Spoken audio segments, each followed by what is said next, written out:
Shirk Show. Brought to you by the Club of Amsterdam.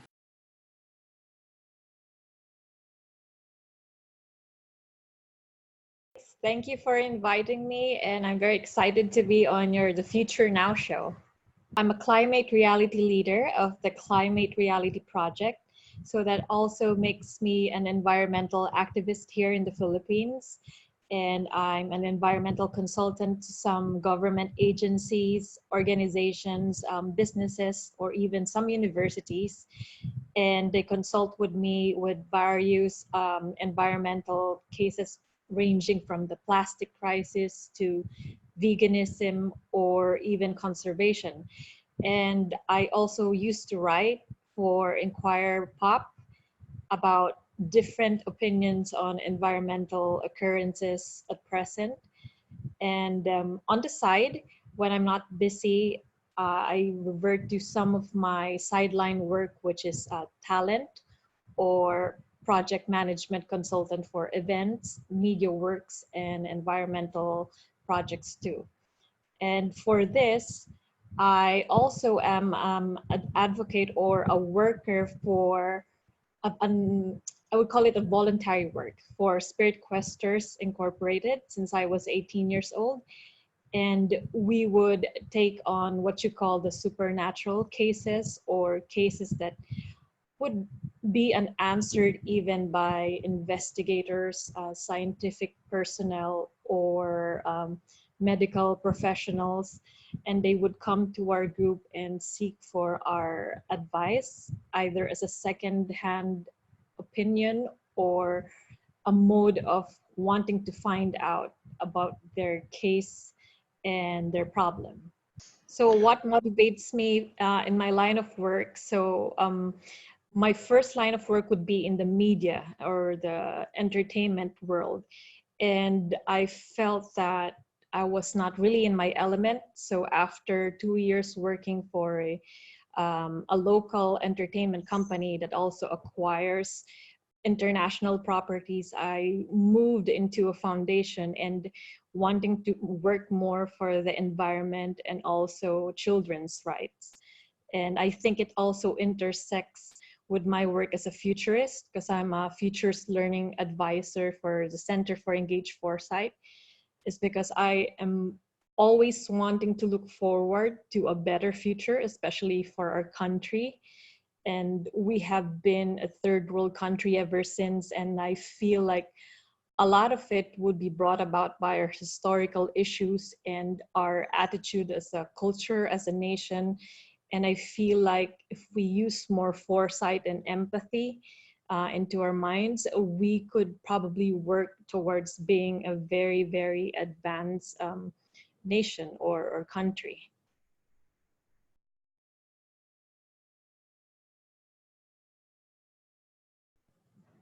Oh yes, definitely. Like for futurists, actually, for when I was studying, Psychism, I come upon some writings declaring Psychism or Esoteric Science being a future science or an emerging science. And I think that it's been always contested because, you know, it's been there ever since the dawn of humanity. We've been studying it, and we are also claiming it to be a pseudoscience, but considering it as a scientific topic nonetheless. So its description of it being futuristic is contested on the basis that we have been tackling these matters ever since, and there are even methods and systemized knowledge that has been passed down since the time of the Rosicrucians to close group orders, to monks, to Kabbalah heads, to other groups. So the text and form may differ per group, but they all espouse the same thing. And there is, it's coming like a full-on circle thing, because now you would see things emerging and being accepted by the public, like for example, energy healing modalities. There would be a rise in anthroposophic and naturopathic doctors, chakra healing, and pranic healing, even by our very own master, Chua Kuk Sui. He taught about pranic healing, and it's even translated into 37 different languages up to date. And even some medical practitioners would relate and even advocate it. So healing, as said, there are some manifestations. I would use an example, Zhu Tongju as an example. So he's an internationally renowned Qigong, Tai Chi, and Kung Fu grandmaster who was featured in Ripley's Believe It or Not or in Stanley's Superhumans.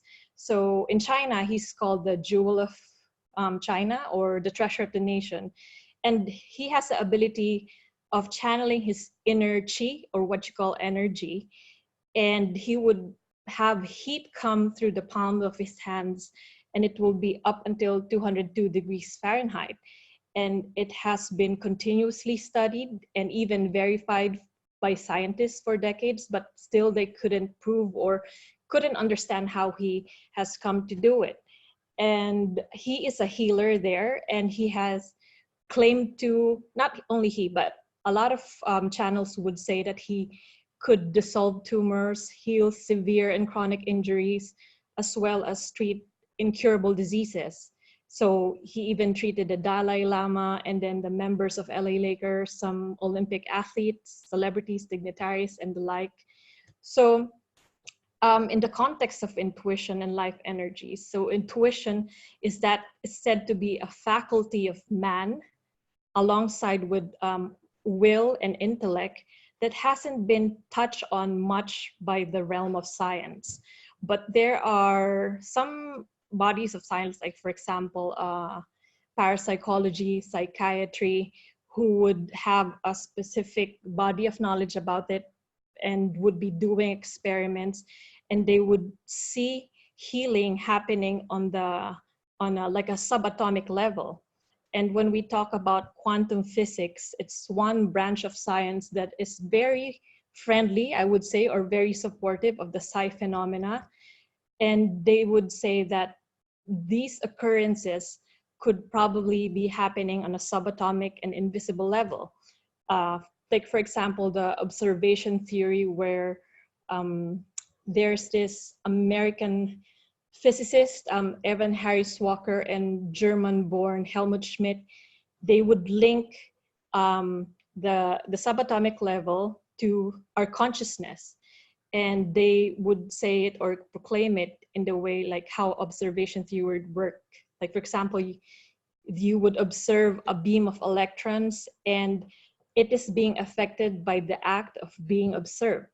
So the greater the amount of watching, and the greater influence of the observer. And this is also similar, I've seen this in your website. So Dr. Masaru Emoto's water research, so wherein different human emotions have effect on the molecular structure of water, or even IKEA's Bully a Plant experiment, which was supposed to be a marketing stint for anti-bullying, but I saw it online, and it opened up a lot of discussions about subatomic level effect on living things and us being energy.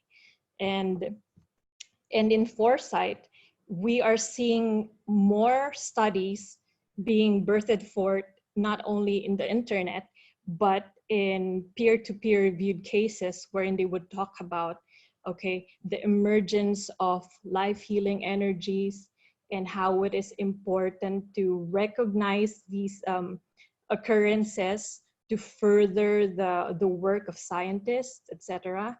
And they are looking more into discovering how Reiki, chakra healing, and such are working, and even past life regression.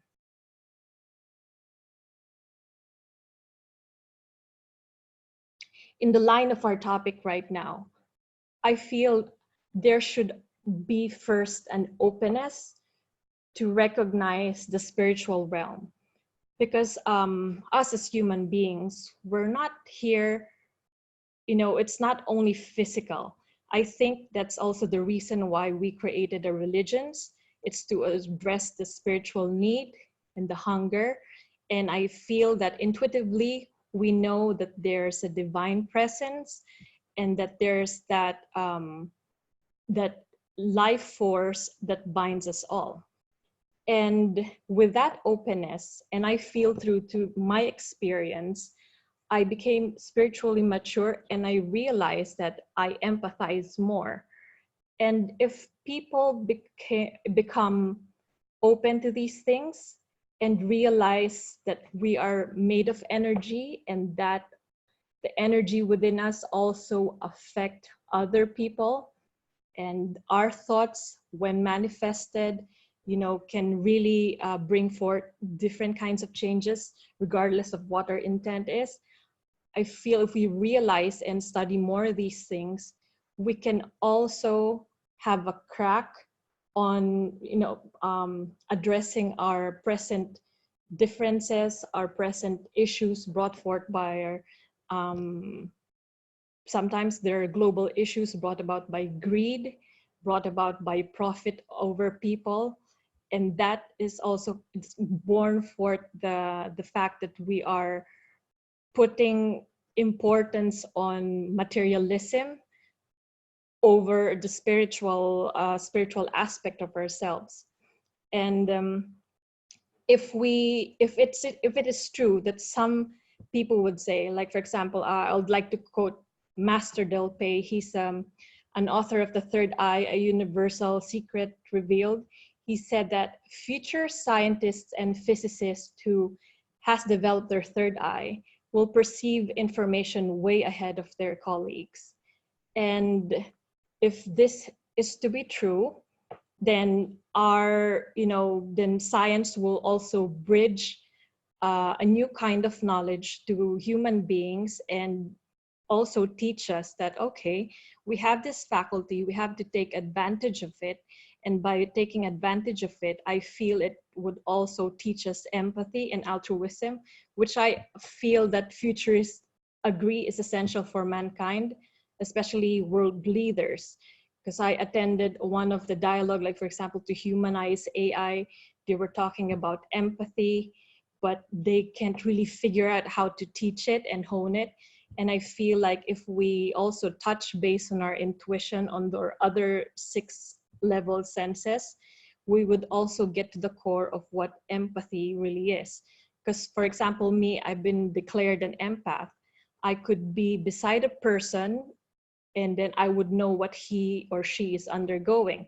Or if sometimes I would go into a room and I would really feel sad, or I would feel someone's suffering from a headache, a stomachache, etc. And that kind of feeling that puts me in other person's shoe helped me, realize that people, regardless of their background, are also undergoing the negative kind of things that you would be undergoing. It that makes you, more understanding and sensitive of their situation. And if we would like to heal society, I feel that the first step we need to understand is to be able to put ourselves in their shoes, so we could, overcome differences and create this bridge, even though we have, we come from a different culture, philosophy, religion, and what have you. So I feel that could be, one of those things that could help heal society.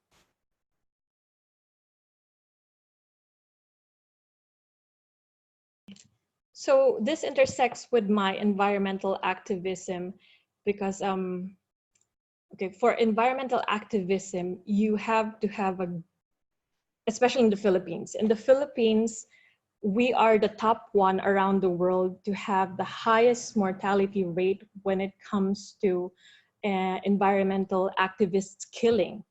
So people here would naturally not do anything for the environment.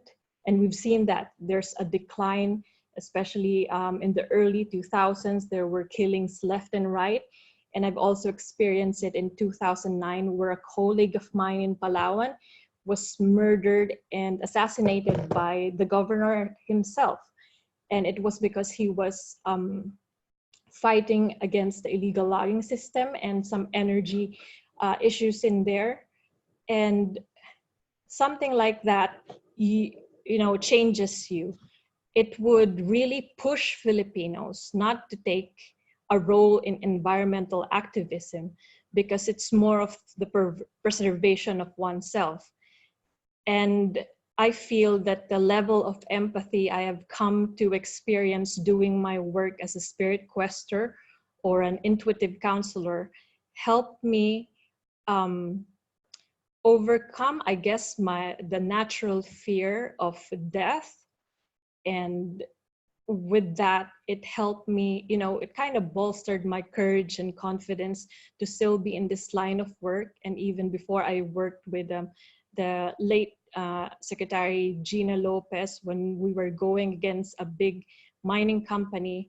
And it's because at the back of your head, it's always you saying that, okay, this is you working for the common good and nothing else but for the nation, etc. And that is brought about by nothing else but, I think, would be empathy and your compassion for fellow men and animals or living beings and Mother Earth herself.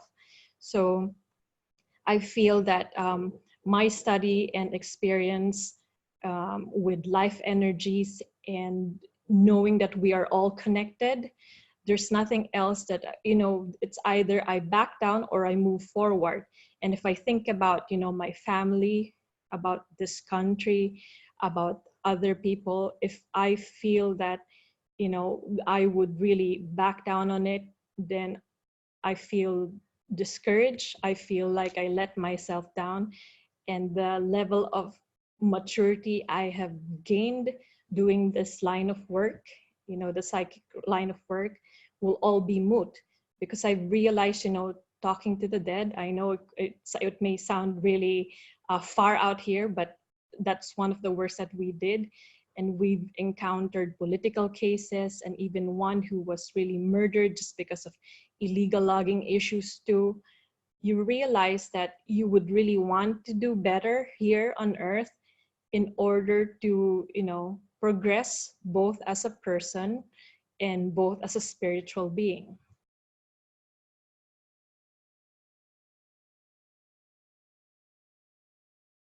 My outlook for the Philippines. Well, I'd like to say that I'm a hopeful romantic, or I would like to have a positive outlook for the Philippines. And I feel like when I go out and see things and observe things through news, etc., I feel like somehow we're getting there. But I feel also that with the hundreds of years of trauma and being oppressed has really got us locked down in a way that we feel like, okay, we only look out for ourselves. I wouldn't want to diss some Filipinos, but that's some part of our, you know, some of the negative aspects of our identity, wherein we become individualistic.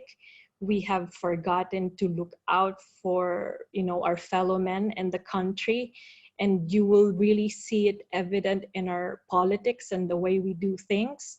We turn our coats as long as it benefits us materialistically and financially. And our politics here is never even about loyalty to a party or even to, you know, the citizens. I would like for that to change. And I feel like the youth now and the future, you know, I'm seeing it in the millennials, the seniors, and the, you know, the zennials, the way that they do work right now, even if the older, let's say the older generation would criticize them for being just so into the internet and social media.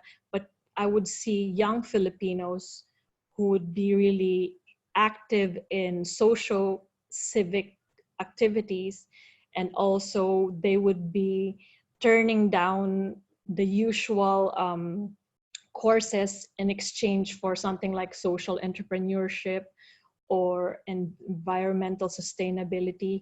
And these courses are really not popular during my days or even my parents' days, because they would really be focused on what they call the future industries, like for example, nursing, IT, etc.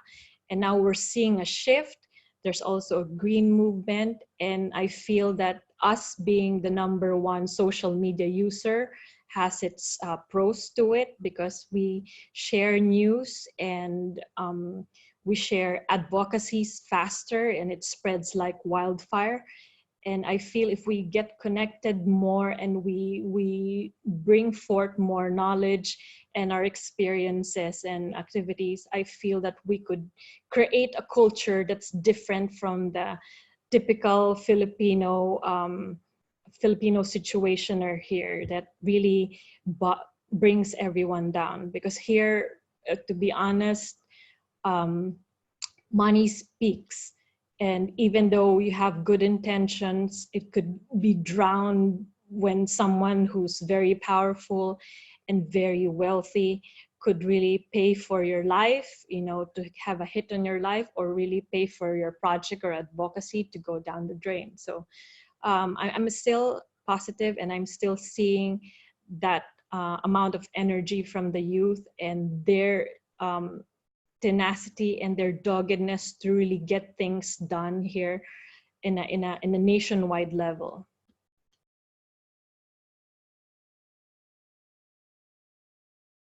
My wish for the audience, as I've mentioned, I would wish for humanity to be open to these things.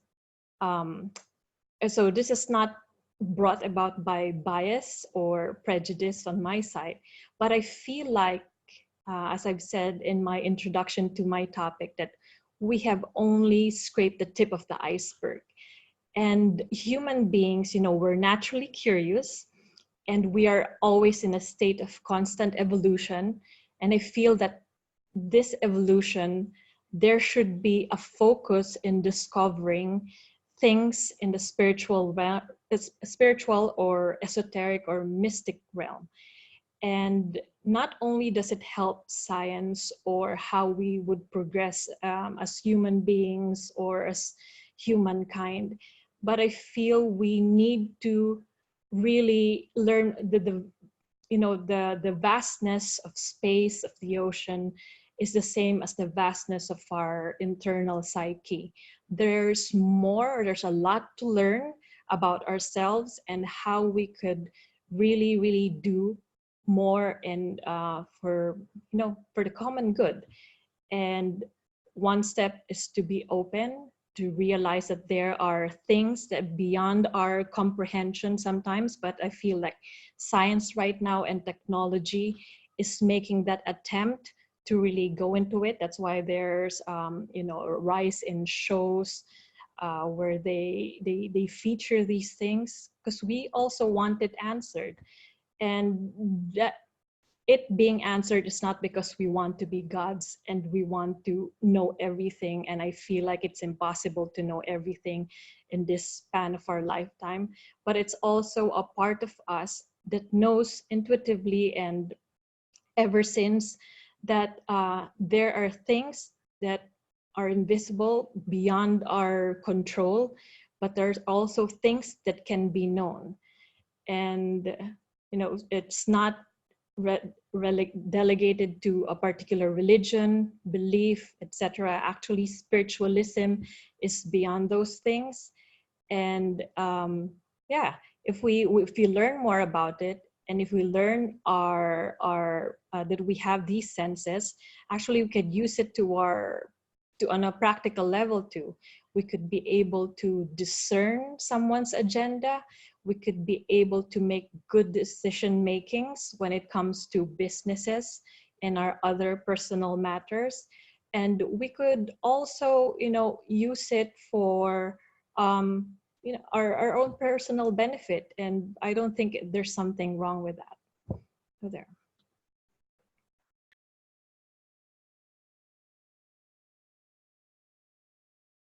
Because I remembered some of the, when you were asking about the oil and water thing, just to showcase some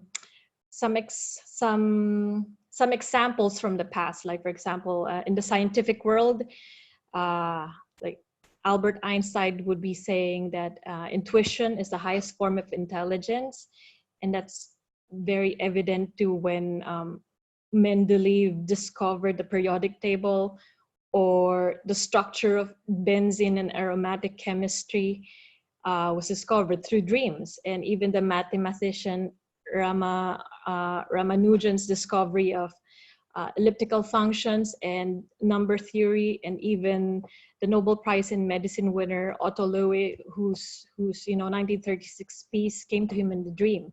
So I feel, even scientists and physicists know about it. It's just that they really can't explain it yet, or there's no physical science, or there's no really tangible evidence that could help them connect the invisible to the visible. So I feel like there's more for it to be explored in the future, especially now that neuroscientists are very into sound healing and discovering, the power of dreams and our subconscious and stuff like that. So I'm very much sure this is going to still be a contender in the future. It's you could call it a pseudoscience, emerging science, or a future science. Nevertheless, we would still be talking about it in the future because people will be discovering more about it.